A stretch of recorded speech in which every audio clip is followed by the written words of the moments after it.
ప్రజల నుంచి వచ్చిన నన్ను నల్లమల ప్రాంతం నుంచి రైతు బిడ్డగా ఒక యువకుడిగా ఏ రాజకీయ నేపథ్యం లేకపోయినా కష్టపడి కింది నుంచి ముఖ్యమంత్రి పదవి వరకు వచ్చిన నన్ను నా జిల్లాకు వచ్చి అవమానిస్తావా?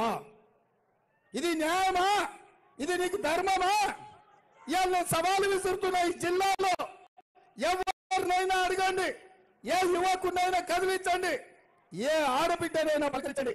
డీకేల చరిత్ర ఏందో, మీ రేవంత్ అన్న చరిత్ర ఏందో అడగమని. నరేంద్ర మోడీ షాద్నగర్ అంబేద్కర్ చౌరస్తాలో బ్యాలెట్ బాక్స్ పెట్టండి. ఎవరు అవినీతి పరులో, ఎవరి దోపిడీదారులో, ఎవరు దొంగ సారాయం మీదో, ఎవరు కళ్ళ మీదో, ఎవరు ఇసుక దోసుకున్నారో, ఎవరు మట్టిని దోసుకున్నారో, ఎవరు కంకర కొల్లగొట్టినరో, ఎవరు కాంట్రాక్టర్ల దగ్గర కమిషన్లు అడిగినరో, ఎవరు రోడ్ల కాంట్రాక్టులు చేసిండ్రో, ఎవరు రియల్ ఎస్టేట్ వాళ్ళను వసూళ్లు చేసిండ్రో సవాలు చేద్దామా? షాద్నగర్ చౌరస్తాలో ఓటింగ్ పెడదామా?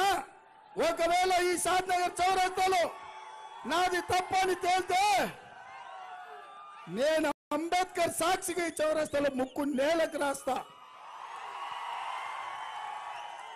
ఒకవేళ డీకే కుటుంబమే కేడీ కుటుంబమని దొంగలు దోపిడీదారులు అంటే 4 కోట్ల తెలంగాణ ప్రజలకు మీరు క్షమాపణ చెప్పాలి. నరేంద్ర మోడీ గారు, మీరేదో ఆశామాష అనుకుంటున్నారు, అల్కగా ఏదైనా అనొచ్చు అనుకుంటున్నారు.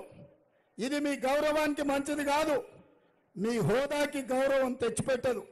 మీరు ఈ దేశ ప్రధానమంత్రి, మీరు మాట్లాడేటప్పుడు, మీరు ఆరోపణ చేసేటప్పుడు చూడండి ఎవరు ఎక్కడి నుంచి వచ్చిందో, ఎవరి చరిత్ర ఏందో కనుక్కోండి.